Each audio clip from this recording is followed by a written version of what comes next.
Hello ವಿದ್ಯಾರ್ಥಿಗಳೇ, ಈ ಒಂದು ವಿಡಿಯೋದಲ್ಲಿ ನಾವು ನಿಮ್ಮ ಬಿಕಾಂ 4th ಸೆಮಿಸ್ಟರ್ ಹಾವೇರಿ ಯೂನಿವರ್ಸಿಟಿಯ ಕನ್ನಡ ವಿಷಯದಲ್ಲಿ ಬರುವಂತಹ ಅತ್ಯಂತ ಪ್ರಮುಖ 12ನೇ ಚಾಪ್ಟರ್ ಹೋಟೆಲ್ ಉದ್ಯಮ. ಸೊ ಇದರ ಮೇಲೆ ಕೇಳುವಂತಹ 2, 5 ಹಾಗೂ 12 ಅಂಕದ ಪ್ರಶ್ನೋತ್ತರಗಳನ್ನ ಈ ವಿಡಿಯೋದಲ್ಲಿ ನಾವು ಡಿಸ್ಕಷನ್ ಮಾಡೋಣ. ಸೊ ಮೊದಲು 2 ಮಾರ್ಕ್ಸ್ ಕ್ವಶನ್ ಆನ್ಸರ್ ನೋಡೋಣ. ಶ್ರೀಮತಿ BV ಲಕ್ಷ್ಮೀದೇವಿ ಗೋಪಿನಾಥ್ ಇವರ ಶೈಕ್ಷಣಿಕ ಹಿನ್ನೆಲೆ ಎಂತಹದ್ದು?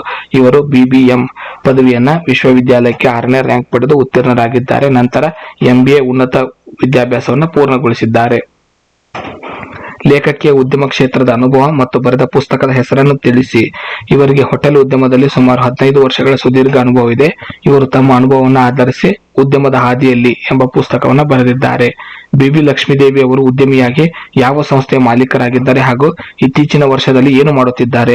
ಇವರು ಪ್ರಸಿದ್ಧ ಮಧುರಾ ಫುಡ್ ಪ್ರಾಡಕ್ಟ್ಸ್ ಸಂಸ್ಥೆಯ ಮಾಲೀಕರಾಗಿದ್ದಾರೆ. ಕಳೆದ 2 ವರ್ಷಗಳಿಂದ ಅನೇಕ ವಾಣಿಜ್ಯ ಹಾಗೂ ಇನ್ನಿತರ ಸಂಘ ಸಂಸ್ಥೆಗಳಲ್ಲಿ ಉಪನ್ಯಾಸಗಳನ್ನು ನೀಡುತ್ತಿದ್ದಾರೆ. ಪ್ರಸ್ತುತ ಲೇಖನವನ್ನ ಯಾವ ಪಠ್ಯದಿಂದ ಆಯ್ದುಕೊಳ್ಳಲಾಗಿದೆ ಮತ್ತು ಇದರ ಮುಖ್ಯ ವಿಷಯವೇನು? ಪ್ರಸ್ತುತ ಲೇಖನವನ್ನ ನುಡಿಸಿರಿ 4 ಎಂಬ ಪಠ್ಯ ಪುಸ್ತಕದಿಂದ ಆಯ್ದುಕೊಳ್ಳಲಾಗಿದೆ. ಈ ಲೇಖನದಲ್ಲಿ ಹೋಟೆಲ್ ಉದ್ಯಮದ ವಿವಿಧ ಮುಖಗಳನ್ನು ಮತ್ತು ಅದರ ಸ್ಥಾಪನೆಯ ವಿಧಾನಗಳನ್ನು ಪರಿಚಯಿಸಲಾಗಿದೆ. ಹೋಟೆಲ್ ಉದ್ಯಮ ಆರಂಭಿಸುವವರಿಗೆ ಲೇಖನದಲ್ಲಿ ತಿಳಿಸಲಾದ 2 ಮುಖ್ಯ ಸೌಲಭ್ಯಗಳು ಯಾವುವು? ಪ್ರವಾಸೋದ್ಯಮ ಇಲಾಖೆಯ ನಿಬಂಧನೆಗಳನ್ನು ಪಾಲಿಸಿ ನಿರ್ಮಿಸುವ ಹೋಟೆಲ್ಗಳಿಗೆ ಸಿಗುವ ಸರ್ಕಾರದ ಸಬ್ಸಿಡಿ ಸೌಲಭ್ಯ ಹಾಗೂ ಬ್ಯಾಂಕುಗಳಿಂದ ದೊರೆಯುವ ಸಾಲ ಸೌಲಭ್ಯಗಳನ್ನು ಕುರಿತು ತಿಳಿಸಲಾಗಿದೆ. ಇನ್ನು 10 ಅಂಕದ ಪ್ರಶ್ನೆಗೆ ಯಾವ ಕೀ ಉತ್ತರಗಳನ್ನು ಬರೀಬೇಕು ಅನ್ನೋದನ್ನ ಈ ವಿಡಿಯೋದಲ್ಲಿ ನೋಡೋಣ. ಮೊದಲನೇದು ಹೋಟೆಲ್ ಉದ್ಯಮ. ಹೋಟೆಲ್ ಉದ್ಯಮ ದೇಶದ ಆರ್ಥಿಕತೆಗೆ ತನ್ನದೇ ಆದ ಕೊಡುಗೆಯನ್ನು ನೀಡುತ್ತಿದೆ.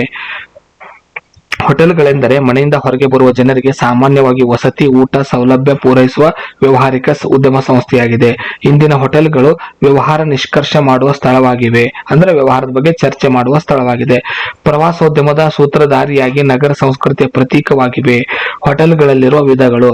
ನಗರದ ಹೋಟೆಲ್ಗಳು ನಗರ ಕೇಂದ್ರ ಭಾಗದಲ್ಲಿ ಇರುತ್ತವೆ. ಕಾರ್ಯನಿಮಿತ್ತ ಬರುವ ಅತಿಥಿಗಳು ಇಲ್ಲಿ ತಂಗುತ್ತಾರೆ. ವಸತಿ ಗೃಹಗಳು ನಗರದ ಹೊರಗಿನ ಪ್ರದೇಶದಲ್ಲಿ ಇರುತ್ತವೆ.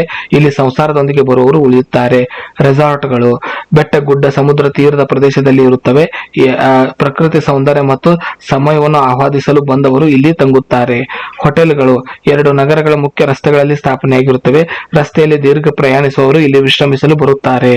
ಗಾತ್ರದ ಆಧಾರದ ಮೇಲೆ ವರ್ಗೀಕರಣ. ಸಣ್ಣ ಗಾತ್ರದ ಹೋಟೆಲ್ಗಳು 28 ರೂಮ್ಗಳಿಗಿಂತ ಕಡಿಮೆ ರೂಮ್ಗಳನ್ನು ಹೊಂದಿರುವ ಹೋಟೆಲ್ಗಳನ್ನ ಸಣ್ಣ ಹೋಟೆಲ್ಗಳೆನ್ನುತ್ತೇವೆ. ಮಧ್ಯಮ ಹೋಟೆಲ್ಗಳು 28 ರಿಂದ 299 ರೂಮ್ಗಳವರೆಗೆ ಹೊಂದಿರುವಂತಹ ಹೋಟೆಲ್ಗಳನ್ನ ಮಧ್ಯಮ ಹೋಟೆಲ್ಗಳಂತ ಕರಿತೀವಿ. ಬೃಹತ್ ಹೋಟೆಲ್ಗಳು 300ಕ್ಕಿಂತ ಹೆಚ್ಚು ರೂಮ್ಗಳನ್ನು ಹೊಂದಿರುವಂತಹ ಹೋಟೆಲ್ಗಳನ್ನ ಬೃಹತ್ ಹೋಟೆಲ್ಗಳು ಅಂತ ಕರಿತೀವಿ. ಸೌಲಭ್ಯಗಳ ಆಧಾರದ ಮೇಲೆ ಹೋಟೆಲ್ ವಿಂಗಡಣೆ ಮಾಡೋದಾದ್ರೆ ಟೂರಿಸ್ಟ್ ಕ್ಲಾಸ್ ಹೋಟೆಲ್ಗಳು, ಮಾಡರೇಟ್ ಕ್ಲಾಸ್ ಹೋಟೆಲ್ಗಳು, ಫಸ್ಟ್ ಕ್ಲಾಸ್ ಹೋಟೆಲ್ಗಳು, ಡಿಲಕ್ಸ್ ಹೋಟೆಲ್ಗಳು, ಲಿಮಿಟೆಡ್ ಸರ್ವಿಸ್ ಕ್ಲಾಸ್ ಹೋಟೆಲ್ಗಳು.